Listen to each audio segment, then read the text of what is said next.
Hari ini Presiden Jokowi melantik 3 menteri, 1 wakil menteri, dan beberapa kepala badan di Istana Negara Jakarta. Sejumlah menteri dilantik Presiden Jokowi pagi ini. Mereka adalah Menkumham, Menteri SDM, Menteri Investasi, sekaligus Kepala BKPM dan tambahan Wakil Menteri Kominfo. Presiden juga melantik Kepala Badan Gizi Nasional, Kepala Kantor Komunikasi Kepresidenan, serta Kepala Badan Pengawas Obat dan Makanan. Pangkatan menteri, wakil menteri, dan kepala badan diperlukan untuk mempersiapkan dan mendukung transisi pemerintahan agar berjalan dengan baik, lancar, dan efektif.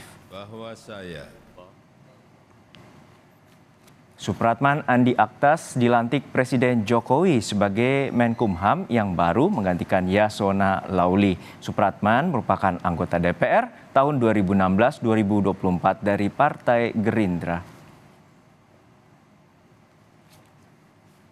Selanjutnya, Bahlil Lahadalia dilantik sebagai Menteri ESDM menggantikan Arifin Tasrif. Sebelumnya, Bahlil merupakan Menteri Investasi sekaligus Kepala BKPM 2021-2024. Bahlil digadang-gadangkan sebagai calon Ketua Umum Partai Golkar. Selanjutnya ada Rosan Perkasa Ruslani yang dilantik sebagai Menteri Investasi sekaligus Kepala BKPM. Menggantikan Bahlil Lahadalia. Rosan sebelumnya menjabat sebagai Wakil Menteri BUMN 2023-2024. Rosan juga merupakan Ketua Tim Kampanye Nasional Prabowo Gibran di Pilpres 2024. Presiden Joko Widodo juga melantik tambahan Wakil Menteri Komunikasi dan Informatika Angga Raka Prabowo. Angga Raka merupakan Wakil Sekjen Partai Gerindra dan pernah menjadi Ketua Bidang Komunikasi atau Direktur Media Kampanye TKN Prabowo Gibran. Selain Menteri dan Wakil Menteri, Presiden juga melantik Kepala Badan Gizi, Kepala Badan Komunikasi Presiden, dan Kepala BPOM.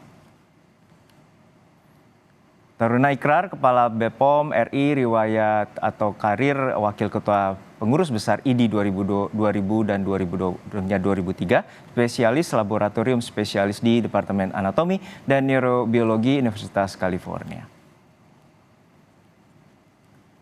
Informasi terkini kita segera bergabung dengan jurnalis Kompas TV Cindy Permadi di Istana Negara Jakarta. Cindy, hingga saat ini bagaimana proses dari reshuffle dan juga apa alasan dari Presiden melakukan reshuffle menteri di 2 bulan terakhir masa jabatannya?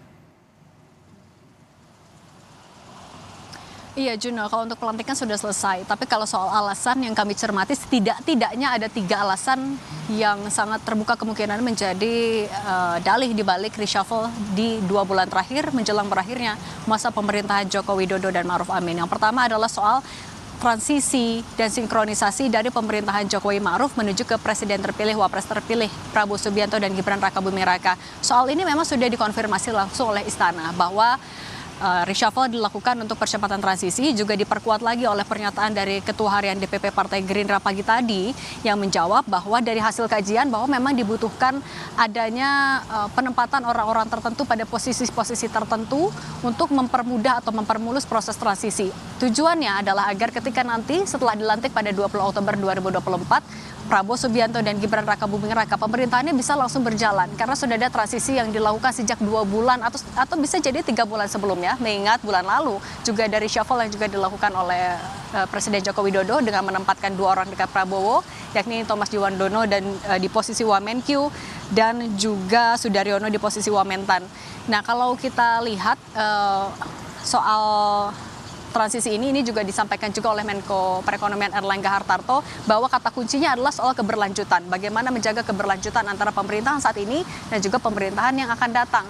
Ini juga bisa kita lihat dari komposisi menteri yang dilantik pada hari ini. Misalnya dengan adanya 2 badan baru yang dilantik ada Kepala Badan Gizi Nasional. Ini adalah badan yang memang baru dibentuk oleh Presiden Jokowi pada 15 Agustus lalu, diteken lewat Perpres, yang tujuannya adalah memang untuk mengatur gizi bagi peserta didik, balita, ibu menyusui, dan juga ibu hamil, yang kita tahu sebenarnya ini berkaitan dengan program prioritas dari Presiden terpilih Prabowo Subianto dan juga Gibran Rakabuming Raka. Kemudian kalau kita melihat juga tentu alasan yang kedua karena kita tahu menteri adalah jabatan politik sehingga alasan politik di baliknya tidak bisa kita pungkiri juga. Ini bisa kita lihat juga tadi dengan dimasukkannya orang-orang terdekat dari Prabowo Subianto maupun juga Joko Widodo di baliknya. Misalnya dengan menempatkan Supratman Andi Aktas menggantikan Menkumham Yasona Lawli yang kita tahu adalah kader PDIP. Meskipun sebenarnya dari PDIP bilang kalau hubungannya baik-baik saja dengan Presiden Joko Widodo, tapi dengan adanya reshuffle kali ini artinya mengurangi jatah menteri dari PDIP. Meskipun sampai saat ini jatah menteri dari Partai Demokrasi Indonesia Perjuangan tetap paling banyak di Kabinet Indonesia Maju, tapi juga menambah politisi dari kalangan Partai Gerindra. Nah, kemudian yang ketiga adalah soal hak prerogatif. Tentu saja Presiden Joko Widodo sebagai presiden yang masih menjabat sampai Oktober nanti punya hak prerogatif yang melekat, hak konstitusi yang melekat untuk melakukan reshuffle kapan saja. Ini juga sempat disinggung oleh Jokowi pada pekan lalu bahwa ia masih punya hak prerogatif dan soal perombakan bisa dilakukan kapan saja. Nah, tadi juga sempat kami tanyakan ke beberapa orang bagaimana menjawab kritikan, menjawab kekhawatiran bahwa pemerintahan tidak akan berjalan efektif apabila ada perombakan di 2 bulan terakhir. Tapi ini dibantah misalnya oleh Dasko. Tadi ia bilang kalau justru perombakan di 2 bulan terakhir ini dibutuhkan, ditaruh di pos-pos yang strategis yang terkait dengan program dari pemerintah terpilih ke depan, sehingga ya tadi agar nantinya ketika sudah dilantik pemerintahan ke depan bisa berjalan secara lebih efektif dan langsung pada saat itu juga. Begitu juga Rosan misalnya yang dia bilang mau dilantik kapanpun 2 bulan atau bahkan lebih sempit dari itu waktunya, ia akan tetap siap menjalani amanah yang ditugaskan. Memang ada kabar bahwa orang-orang yang dilantik pada hari ini sebenarnya adalah orang-orang yang nantinya juga akan menjabat di pemerintahan atau di kabinet Prabowo Subianto dan Gibran Rakabuming Raka.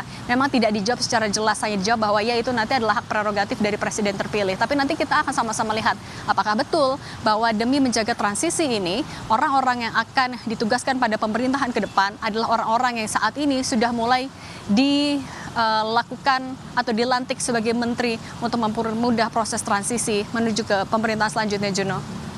Baik, terima kasih atas laporan lengkap Anda, jurnalis Kompas TV, Cindy Permadi dari Istana Negara, Jakarta.